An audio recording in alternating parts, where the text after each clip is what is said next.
Assalamualaikum semua. Hari ni aku nak unboxing satu benda aku beli dekat online. Nak tahu apa? Jom kita buka. Aku beli charger bateri kereta. Seakan musim PKP ni kereta banyak tak jalan, lebih banyak parking daripada jalan. So kadang-kadang bateri tu kong. Inilah dia.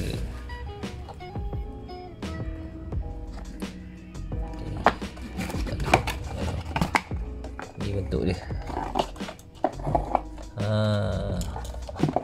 Dia ada paparan LED kat sini. Kita balik. Ada paparan LED kat sini. Ini kepala untuk charge, pergi ke kepala bateri terminal positif negatif. Kepala plug 2 pin. Okey, kita baca dunia belakang dia. Input dia 100 sehingga 260 volt. Okey, yang ni aku pilih output current dia 20 ampere. Belakang ni ada instruction dia macam nak guna. Okey, kita dah ada bagi ni apa, manual book ke apa. Oh, bahasa Cina. Dekat depan korang ni ada satu bateri kereta jenama Emron. Bateri ni aku dah guna dalam 2 tahun lebih. Aku beli bateri ni dalam pertengahan tahun 2018, bulan April macam tu. Okey, sekarang dah 2021. Bateri ni dia sekarang ni kong. Okey, aku nak cuba charge bateri ni menggunakan charger yang aku beli dekat Shopee ni lah. Okey, mula-mula korang kena buat apa? Korang kena sambungkan yang merah ke positif dan yang hitam ke negatif.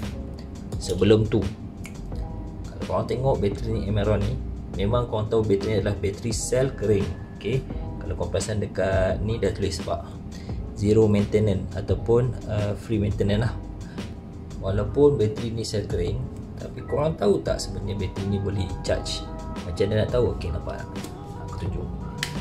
Kalau korang tengok dalam ni berwarna hijau, maknanya bateri korang okey. Kalau korang tengok dalam ni hitam ataupun kelabu, maknanya bateri korang boleh di recharge ataupun call Emron punya helpline.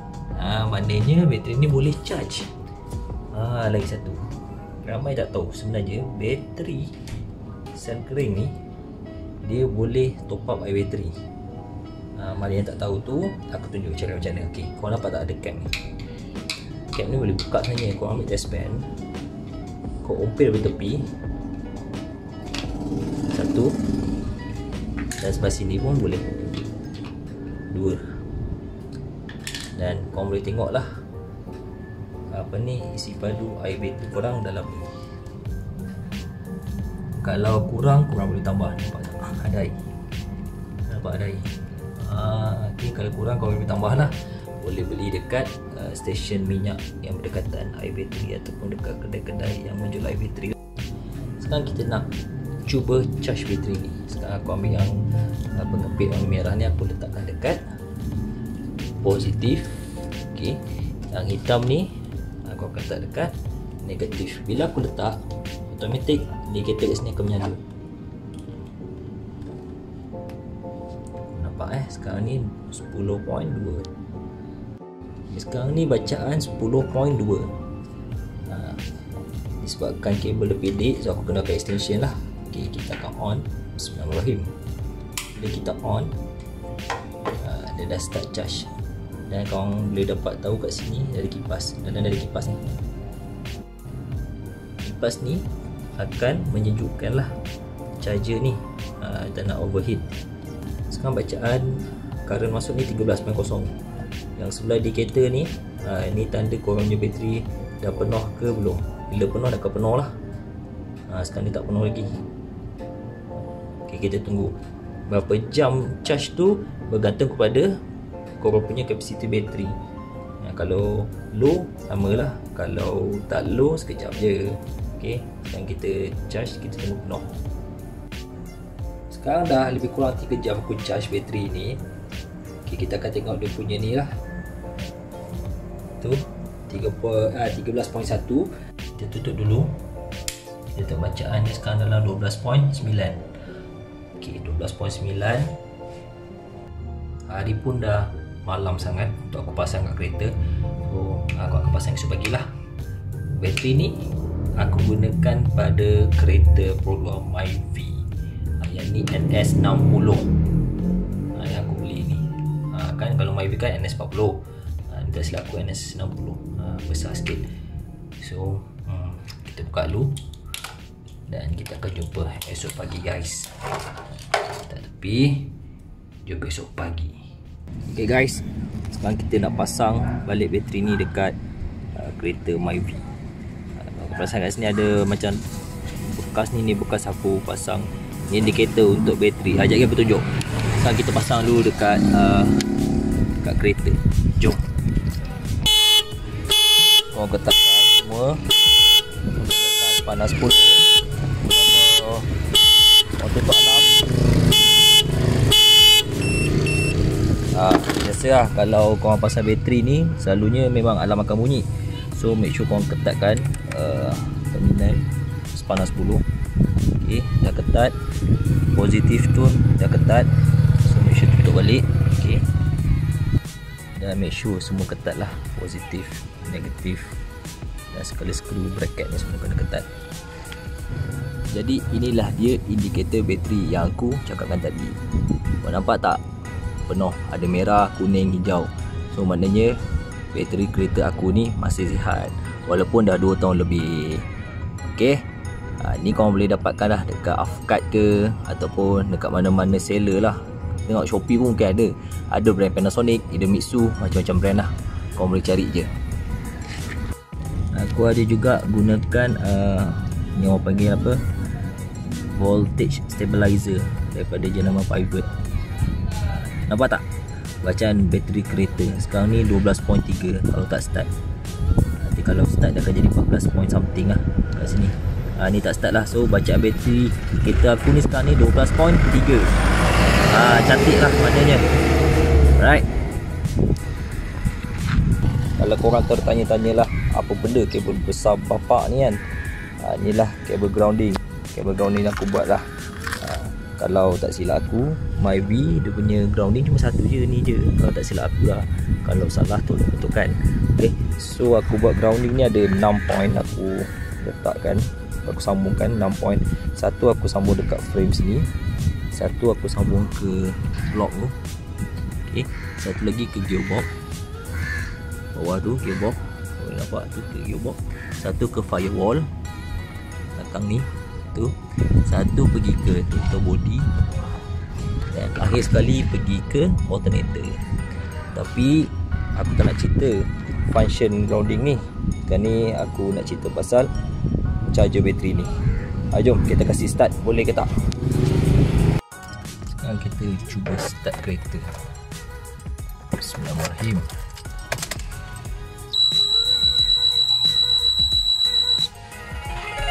Kita tengok bacaan bateri dulu. 12. Alhamdulillah. Abaikan vacuum sensor dia bengong sikit. So kalau untuk bateri 12, kita try start. Bismillahirrahmanirrahim. Alhamdulillah, sekali start je. Kalau dah lepas start dia akan jadi 14 lah. 14.3, 14.7 lebih kurang macam tu. Alhamdulillah. Ataupun korang boleh dapatkan power bank macam ni. Okay, power bank ni kecil, bukan sembarang kecil. Kecil-kecil cili api. Boleh start kereta. Untuk kecemasan, sama ada kereta korang kong tengah jalan ataupun korang mulu untuk jump start, benda ni boleh guna untuk kereta korang. Jom aku tunjuk macam mana. Mula-mula korang kena sambungkan dulu dia punya adapter ni ke sini lah, bahagian sini, dalam ni. Okay, kau masukkan dulu. Nanti yang merah pergi positif, hitam pergi negatif. Power bank ni, satu dia boleh jump start kereta, satu lagi dia boleh buat untuk charge any device. Sebab dia punya output dia USB port ada 4, dia punya output 5 volt. Berapa ampere aku tak sure berapa ampere. Kalau untuk korang nak charge handphone ke apa, boleh juga pakai ni. Cuma dia bukan fast charge lah. Okay, sekarang ni kita try jump start kereta. Boleh tak boleh? Okay, kalau boleh tengok, hitam aku sambung dekat negatif, merah aku sambung kat positif. Okay, kita try start. Boleh tak boleh?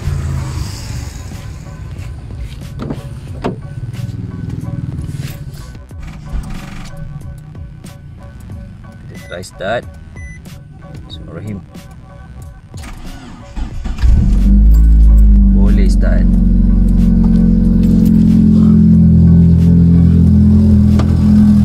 Kemudian kau kena buka lah.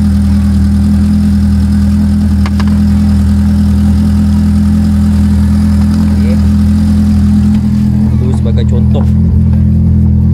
Sebagai contoh, kalau bateri korang kong, korang boleh gunakan power charge ni lah, power bank ni. Ni gunanya. Cuma lepas korang dah start tu, make sure korang terus cabut kepala terminal ni, sebab dekat dalam ni dia ada kapasitor. Kalau korang lambat cabut, dia akan panas dan kemungkinan dia punya kapasitor dalam ni akan terbakar. Oh, kat belakang ni ada tulis, aku lupa. So kat sini korang boleh nampak USB output dia 5V 2A. Okay, kalau untuk dia punya cycle life dia boleh 3000 times, maknanya 3000 kali guna. Lepas tu untuk start kereta 12V, dan masuk dia ada input dia untuk charge balik. Kalau bateri ni dia ada indikator, korang boleh tengok ni penuh. Kalau untuk start kereta korang kena 3 ataupun 4. Kalau 2 tak boleh. Korang kena charge balik lah. Dia ada bagi adapter 12V 1A adapter dia. Antara punca-punca menyebabkan bateri kereta korang kong adalah salah satunya disebabkan jangka hayat bateri tu sendiri. Okey, bateri ni dia ada jangka hayat, selalunya orang akan guna selama 2 tahun. Okey, bergantung kepada penjagaan bateri sendirilah. Kalau yang bateri sel basah, korang kena top up air. Sel kering, korang boleh tengok indikator yang aku tunjuk tu hijau ke hitam ke. Okey, itu salah satu. Nombor 2, penyebab korang punya bateri kereta kong adalah korang punya alternator. Alternator ni tugas dia adalah untuk recharge semula bateri kereta korang. Okay, korang akan gunakan bateri kereta semasa start engine saja. Selepas start engine, alternator akan mengambil alih tugas bateri untuk mengalihkan tenaga elektrik ke seluruh kereta korang. Okay, yang nombor 3, selalunya sebabkan bateri korang kong adalah disebabkan terlalu lama parking. Macam musim PKP ni kan, kadang-kadang sampai seminggu korang tak start kereta. Korang kena ingat, korang tak start kereta, alarm masih menggunakan bateri, alarm kereta korang kan. Sebab korang lock pun masih menggunakan. Kadang yang macam ada yang pakai aftermarket punya alarm kan, ada yang LED biru yang klik-klik tu, ataupun akan menggunakan korang punya tenaga bateri lah. Kalau selalunya dalam seminggu atau 2 minggu korang tak start, kemungkinan bateri korang akan drop dia punya bacaan voltage dia. Okay, nombor 3, korang kemungkinan terlupa tutup lampu kereta kan, selalunya lah. Parking lupa tutup lampu kecil tu, lampu jandal lupa tutup. Lepas tu dah nak start dah kong. Itu nombor 3 lah antara penyebab. Nombor 4, penyebab dia sebab korang selalu buat direct daripada bateri. Korang pasang aksesori atau korang pasang lampu tambahan ke, LED ke, yang sambung direct ke bateri pun akan menyebabkan korang punya bateri tu cepat kong. Lagi satu, yang kelima, disebabkan oleh tali sawat ataupun belting alternator itu sendiri longgar. Okay, bila korang punya tali sawat tu belting longgar, korang punya alternator tu tak boleh nak run ataupun tak boleh pusing dengan secukupnya untuk charge balik korang punya bateri. Kena ingat tu. Okay, lagi satu, korang punya main pulley tu akan memusingkan korang punya tali sawat ke alternator. Maknanya kalau main pulley kau problem pun, alternator korang tak boleh nak pusing dengan sempurna walaupun tali sawat tegang. Lagi satu penyebab bateri kereta korang kong Salah satu sebab kadang-kadang kau perasan tak korang punya terminal bateri kereta korang tu kotor, kan macam ada lumut-lumut. Itu pun antara punca lah, menyebabkan korang punya bateri korang tak dapat charge balik dengan sempurna. So korang ambil air panas, korang curah je kat terminal bateri korang yang agak berlumut tu kan, yang kotor tu korang cuci. Ataupun korang punya terminal bateri tu sendiri korang kena check sama ada ketat ataupun tidak. Kadang-kadang terminal tu longgar pun menyebabkan korang punya bateri tidak dapat menerima charging yang sempurna. Aku sarankan kepada pengguna kereta untuk memasang meter voltmeter.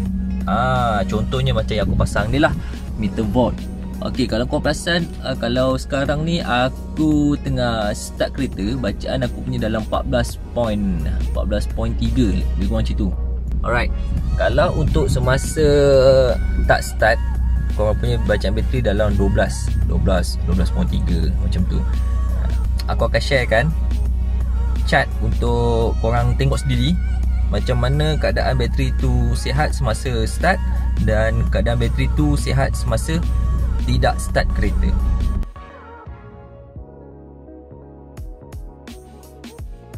Korang boleh tengok. Okey, macam tu lah jadual ataupun carta untuk korang kena pasti bateri korang sihat ke tak. Salah satu penyebab aku sarankan pasang voltmeter ni adalah disebabkan, satu, korang boleh monitor bateri kereta korang. Contohnya kalau bateri kereta korang kong, korang boleh detect kat situ. Okey, kalau bateri kereta korang dalam 10, bawah 10 lah, korang takkan boleh start enjin kereta korang, sebab dia memerlukan sekurang-kurangnya dalam 11 volt lebih kurang macam tu untuk korang start. Tu satu lagi, untuk mengelakkan overcharge daripada alternator korang ke bateri. Korang mesti pernah dengar kan, ada bateri meletup. Salah satu sebab alternator korang overcharge korang punya bateri. Bila berlaku overcharge, bateri korang ni akan jadi panas. Itu yang selalunya meletup kes. Dari pengalaman aku sendiri lah, aku pernah buat kereta, aku langgar banjir ataupun lopak air. Air tu termasuk ke dalam alternator, dan disebabkan aku ada meter bateri ni lah, aku boleh detect aku punya alternator problem. Sebab bila dia sampai ke 16, kalau korang tengok sini, dia orang sampai ke 16, automatic dia akan bagi satu warning, bunyi lah mana korang punya bateri tu overcharging. So korang kena tengok balik alternator korang. Itu adalah salah satu lah antara tips yang aku boleh bagi, punca-punca bateri kereta kong dan macam mana korang nak avoid daripada bateri kereta kong. Okey, kalau untuk Myvi, selalunya meter minyak ni dia akan problem. Meter minyak akan problem lah selalunya. Tak tepat, kau isi penuh, kadang boleh pergi 64 km, kadang boleh pergi 100 km walaupun penuh. Kalau korang rasa meter bateri tu mahal, korang boleh je beli yang USB port tu. Yang contoh macam aku pakai ni, USB port ni yang ada dia punya indikator bateri tu kan. Perasan tak? Kalau kau beli kat Shopee ke, kan ada tulisan 14 volt lah. Itu pun boleh pakai juga, tak ada masalah. Itu pun boleh monitor kau punya keadaan bateri. Jadi korang boleh gunakan, sama ada korang boleh gunakan power bank yang macam aku cakap ni untuk jump start kereta korang, ataupun semasa emergency korang punya kereta kong, masa parking korang boleh gunakan ni, ataupun korang boleh gunakan charger untuk bateri kereta. Charger ni korang boleh gunakan untuk bateri motor juga sebenarnya. Boleh charge untuk bateri motor sekali. Terpulang pada korang, ada dua cara untuk korang charge bateri korang.